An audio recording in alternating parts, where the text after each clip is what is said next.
हमारे नेता, अभिनेता, लेखक, बुद्धिजीवी, पत्रकार, कलमकार, कवि, धर्मगुरु बार बार एक झूठ बोलते हैं, कुछ बात है कि हस्ती मिटती नहीं हमारी।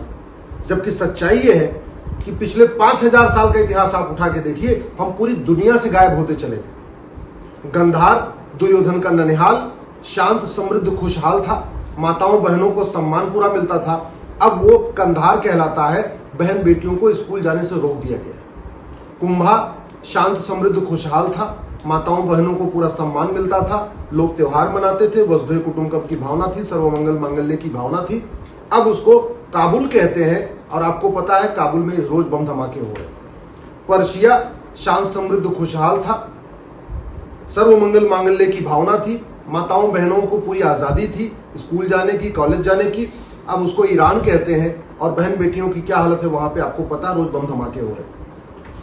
कैके राजा भरत का ननिहाल, जहां से माता कैकेयी आई थी, शांत, समृद्ध, खुशहाल था। अब उसको पेशावर कहते हैं। रोज बम धमाके हो रहे हैं। बदहाल है, फटेहाल है। बहन बेटियों की क्या हालत है आप जानते हैं। बाल्हिक, आपको महाभारत काल में एक राज्य का नाम आता है बाल्हिक। शांत था, समृद्ध था, खुशहाल था। सब आराम से रहते थे। अब उसको बल्ख कहते हैं और बल्ख में क्या हो रहा है आपको पता है। कंबोज शांत था, समृद्ध था, खुशहाल था। सर्वधर्म संभाव था। वसुधैव कुटुंबकम की भावना थी। सब एक दूसरे साथ खुशहाली से रहते थे। अब वो बदक्सा कहलाता है और आपको पता है बदक्सा में क्या हो रहा है, रोज बम धमाके हो रहे हैं। सुवास्तु महाभारत काल का शहर है ये। शांत, समृद्ध, खुशहाल था। माताओं बहनों को पूरा सम्मान था। आज की डेट में उसको स्वात घाटी कहते हैं। बदहाल हो चुका है। तक्षशिला दुनिया का सबसे बड़ा स्टडी सेंटर था। तक्षशिला विश्वविद्यालय था। इवन आचार्य चाणक्य के समय तक बहुत ही दुनिया का सबसे हिस्टोरिक और एजुकेशन का हब था। आज क्या हो गया है, उसको रावलपिंडी कहते हैं। और रावलपिंडी में क्या हो रहा है वो कुछ बताने की जरूरत नहीं है। तो एक जो झूठ परोसा जाता है, कुछ बात है कि हस्ती मिटती नहीं हमारी, इसको परोस परोस के हमको खोखला किया जा रहा है। तुर्की अशांत है, बदहाल है। यमन अशांत है, बदहाल है। कांगो अशांत है, बदहाल है। ईरान अशांत है, बदहाल है। इराक अशांत है, बदहाल है। सूडान अशांत है, बदहाल है। इजिप्ट अशांत है, बदहाल है। सीरिया अशांत है, बदहाल है। बांग्लादेश आप देख रहे हैं अशांत है, बदहाल है। फिलीपींस अशांत है, बदहाल है। सोमालिया अशांत है, बदहाल है। पाकिस्तान अशांत है, बदहाल है। नाइजीरिया अशांत है, बदहाल है। तजाकिस्तान अशांत है, बदहाल है। अफगानिस्तान अशांत है, बदहाल है। और ये जिन देशों का मैंने नाम लिया है ना, कभी यहाँ पे सनातन संस्कृति थी, कभी वहां पे ये जितने मैंने देशों के नाम लिए हैं, इन देशों में कहीं पे नदियों की पूजा होती थी, कहीं पे पहाड़ों की पूजा होती थी, कहीं पे सूर्य की पूजा होती थी, कहीं चंद्रमा की पूजा होती थी, कहीं पे पेड़ों की पूजा होती थी। कुल मिला के सनातन संस्कृति इन सभी देशों में थी।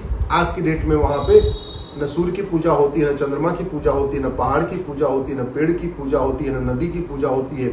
सनातन संस्कृति खत्म हो चुकी है। तो जो लोग कहते हैं ना कुछ बात है कि हस्ती मिटती नहीं हमारी, तो सच्चाई ये है कि देश के देश गायब हो गए, राज्य के राज्य गायब हो गए, बस्ती की बस्ती मिट गई। और झूठ बोलते हैं कुछ बात है कि हस्ती मिटती नहीं हमारी। पूरी बात तो छोड़ दीजिए, हड़प्पा मोहनजोदड़ो में क्या मिला था? भगवान नटराज की मूर्ति मिली थी, हवन कुंड मिला था, सनातन धर्म के सारे साक्ष्य मिले थे हड़प्पा मोहनजोदड़ो पे। आज वहां पे कोई भी उसको मानने वाला नहीं है, सनातन को मानने वाला कोई बचा नहीं है। भारत के अंदर आ जाइए, 9 राज्यों में हिंदू खत्म हो चुके हैं, 200 जिलों में हिंदू खत्म हो चुके हैं, 1500 तहसीलों में हिंदू खत्म हो चुके हैं। और भारत के बॉर्डर पे 300 तहसीलें हैं। उन 300 तहसीलों की डेमोग्राफी बदल चुकी है। इसके बाद भी कहते हैं कुछ बात है कि हस्ती मिटती नहीं हमारी। ये जाति का जहर घोलने वाली पॉलिटिकल पार्टियां और नेता, भाषा के आधार पे हमें लड़ाने वाले नेता, क्षेत्र के आधार पे हमें बांटने वाले नेता, मजहब के आधार पे हमें बांटने वाले नेता, ये सबसे बड़े दुश्मन है हमारे। भारत के सबसे बड़े दुश्मन है जातिवादी पार्टियां, जातिवादी नेता, भाषावादी नेता और क्षेत्रवादी नेता। अगर आप नहीं समझेंगे तो याद रखिए, एक दिन तो ये छू मंतर हो जाएंगे। कोई ऑस्ट्रेलिया भाग जाएगा, कोई लंदन भाग जाएगा, कोई अमेरिका भाग जाएगा, कोई कनाडा भाग जाएगा। ये सब अपना फार्म हाउस बनवा के बैठे हुए, मकान दुकान बनवा के बैठे हुए, फंसोगे आप। इसलिए मैं कहता हूं दल गुलामी छोड़िए। आप किसान से सीखिए। किसान सीधे बीज की बुआई नहीं करता। किसान बुआई करने के पहले जुताई करता है, गुड़ाई करता है, निराई करता है, खरपतवार की सफाई करता है। तो भारत को अगर बचाना है, भारत की संस्कृति को बचाना है, भारत के त्योहार को बचाना है, होली दिवाली को बचाना है, रक्षाबंधन को बचाना है, सर्वधर्म समभाव की जो हमारी भावना है उसको बचाना है, वसुधैव कुटुंबकम की भावना बचानी है, सर्वमंगल मांगल्य की भावना बचाना है, तो भारत में कठोर कानून बनाना पड़ेगा। दूसरा कोई तरीका नहीं। नेताओं के, और अगर आप सोचते हैं कि विकास करने से, हाईवे बनाने से, एयरपोर्ट बनाने से, रेलवे बनाने से, बुलेट ट्रेन बनाने से और वंदे भारत बनाने से देश में शांति आएगी, तो आप बहुत बड़ी गलतफहमी में है। हमसे ज्यादा अच्छे एयरपोर्ट फ्रांस के पास है, ब्रिटेन के पास है, आज जल रहा है। हमसे ज्यादा अच्छी ट्रेन ब्रिटेन के पास है, फ्रांस के पास है, दोनों जल रहे हैं। हमसे ज्यादा अच्छे एक्सप्रेसवे हाईवे यूरोप के पास है, पूरा यूरोप इस समय आग लगी हुई है। हमसे ज्यादा वो ज्यादा विकसित है। तो विकास करने से शांति नहीं आएगी, इस गलतफहमी को निकाल दीजिए। शांति आएगी, आपको चाइना से सीखना पड़ेगा। सठे साठ्यम समाचरित भय बिन होय न प्रीत। भगवान कृष्ण ने कहा है इंसान दो ही तरीके का होता है, एक देवता, एक असुर, एक मानव, एक राक्षस।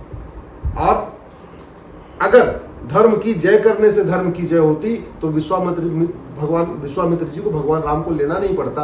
अब भगवान श्री राम को देख लीजिए, अयोध्या से लेकर लंका तक रास्ते भर उन्होंने अधर्म का नाश किया, यानी राक्षसों का नाश किया। आप भगवान कृष्ण को देख लीजिए, उनकी बात अर्जुन को समझ में आ रही थी, कृष्ण, लेकिन दुर्योधन को समझ में नहीं आ रही थी। अंत में क्या करना पड़ा? युद्ध ही करना पड़ा, अधर्म का नाश करना पड़ा। अधर्म का नाश करना है तो सबसे पहले भारत में ये जो नेता बैठे हुए हैं, जो अधर्मियों के समर्थक हैं, जो हमें जाति के आधार पर तोड़ते हैं, उनकी सफाई करनी पड़ेगी। कानून बना दिया जाए। मैं गारंटी के साथ कहता हूं, जाति, भाषा, क्षेत्र के आधार पर हमें तोड़ने वाले और हमें बरगलाने वाले नेता भारत छोड़ के भाग जाए।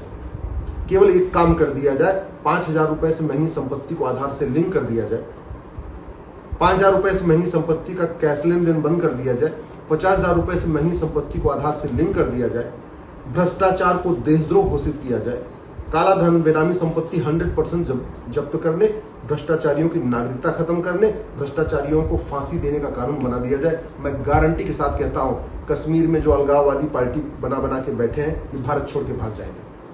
पंजाब में जो अलगाववादी पार्टी बना के बैठे हैं, भारत छोड़ के भाग जाएंगे। यूपी में 2-4 जो बैठे हुए ना जाति का जहर घोलने वाले, ये ऑस्ट्रेलिया भाग जाएंगे। ये बिहार में जो 2-4 बैठे हुए हैं ना, जो जाति के आधार पर बांटते रहते हैं, मैं गारंटी के साथ कहता हूं ये ऑस्ट्रेलिया भाग जाएंगे, क्योंकि ऑस्ट्रेलिया में बड़े इन्होंने फार्म हाउस बना रखे हैं।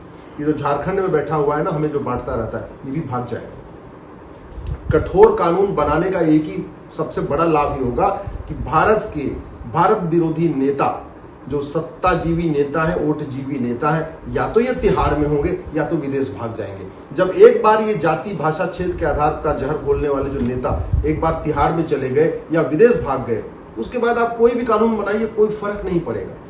नहीं तो जब तक ये नेता है, ये भ्रमित करते रहेंगे, कभी इनको उकसाएंगे, कभी उनको उकसाएंगे, कभी दंगा कराएंगे, कभी किसानों को उकसाएंगे, कभी युवाओं को उकसाएंगे, कभी छात्रों को उकसाएंगे, कभी मजदूरों को उकसाएंगे और भारत में अराजकता फैलाते रहेंगे। इसलिए सबसे जरूरत है भारत में जस्टिस विद इन ईयर की, नार्को पॉलीग्राफ ब्रेन मैपिंग कानून की जरूरत है, 1 नेशन 1 पुलिस कोड की जरूरत है, 1 नेशन 1 जुडिशियल कोड की जरूरत है, 1 नेशन 1 टैक्स कोड की जरूरत है, 1 नेशन 1 एडमिनिस्ट्रेटिव कोड की जरूरत है, जस्टिस विद इन ईयर की जरूरत है। कानून कठोर हो, कानून का खौफ हो और 1 साल के अंदर सजा हो। मैं गारंटी के साथ कहता हूं भारत के सारे ओटीजीवी भारत छोड़ के भाग जाएंगे, क्योंकि यहां रहेंगे तो फांसी होगी, इससे बढ़िया विदेश भाग जाएंगे। और जब एक बार भाग गए, उसके बाद आप जनसंख्या नियंत्रण कानून बनाइए, कोई विरोध करने वाला बचेगा नहीं। आप यूनिफॉर्म सिविल कोड लागू करिए, विरोध करने वाला कोई बचेगा नहीं। आप धर्मांतरण कराने के खिलाफ कठोर कानून बनाइए, कोई विरोध करने के लिए बचेगा नहीं। आप घुसपैठ के खिलाफ कठोर कानून बनाइए, विरोध करने के लिए कोई बचेगा नहीं। आप सीए लागू करिए, कोई विरोध करने के लिए बचेगा नहीं। आप जो कर सकते हैं, आप एक बार ये जो खरपतवार है भारत में, ये जो जाति, भाषा, क्षेत्र के आधार पर पॉलिटिकल पार्टी बना के बैठे हुए, एक बार इनको खदेड़िए, इनका सफाया करिए। उसके बाद आप गुलामी का नाम हटाइए, गुलामी की शिक्षा व्यवस्था खत्म करिए, गुलामी की कुरीतियों खत्म करिए, गुलामी की कुप्रथाओं खत्म करिए, गुलामी की प्रशासनिक व्यवस्था को बदलिए, गुलामी की टैक्स व्यवस्था को बदलिए, सब कुछ बदलिए, कोई फर्क नहीं पड़ने वाला। नहीं तो एक कानून बनाएंगे और ये पूरे भारत में आग लगा देंगे। सीए में हम देख चुके हैं, किसान कानून के बाद हम देख चुके हैं, ऐसे कई बार देख चुके हैं। इसलिए माननीय प्रधानमंत्री से निवेदन कर रहा हूं, सबसे पहले भारत में जस्टिस विद इन ईयर लागू करिए, किसान से सीखिए, किसान बुआई नहीं करता, पहले वो जुताई करता है, गुड़ाई करता है, निराई करता है, खरपतवार की सफाई करता है, उसके बाद बुआई करता है। वैसे ही भारत में अगर आपको देश विरोधी कानूनों को खत्म करना है, जो कांग्रेस ने कानून बनाया उनको खत्म करना है, जो अंग्रेजों का कानून बनाया उनको खत्म करना है, जो मुगलों ने नियम बनाए, जो आज भी चल रहे हैं, मुगलिया स्कूल जो चल रहे हैं, उनको खत्म करना है। सबसे पहले भारत में सफाई करिए, राजनीतिक सफाई, पॉलिटिकल सफाई। पॉलिटिकल सफाई तभी आएगी जब आपके पास जस्टिस विद इन ईयर होगा, मुकदमों का फैसला फटाफट होगा। और फटाफट मुकदमों का फैसला कराने का एक ही तरीका है, झूठ बोलने को गंभीर अपराध घोषित कर दीजिए, झूठे गवाही को गंभीर अपराध घोषित कर दीजिए, झूठे डॉक्यूमेंट को बनाने को गंभीर अपराध घोषित कर दीजिए, झूठे अपने एफिडेविट देते हैं उसको गंभीर अपराध घोषित कर दीजिए। ये सारे पकड़ में आ जाएंगे। आप सफाई करना चाहते हैं तो नार्को पॉलीग्राफ ब्रेन मैपिंग बनाइए, नहीं तो ये देश विरोधी नेता भड़काएंगे, भ्रमित करेंगे, जाति के आधार पे भ्रमित करेंगे, क्षेत्र के आधार पे भ्रमित करेंगे, नॉर्थ साउथ के आधार पे भ्रमित करेंगे, कुछ भी बोलते रहेंगे और अराजकता खत्म नहीं होगी।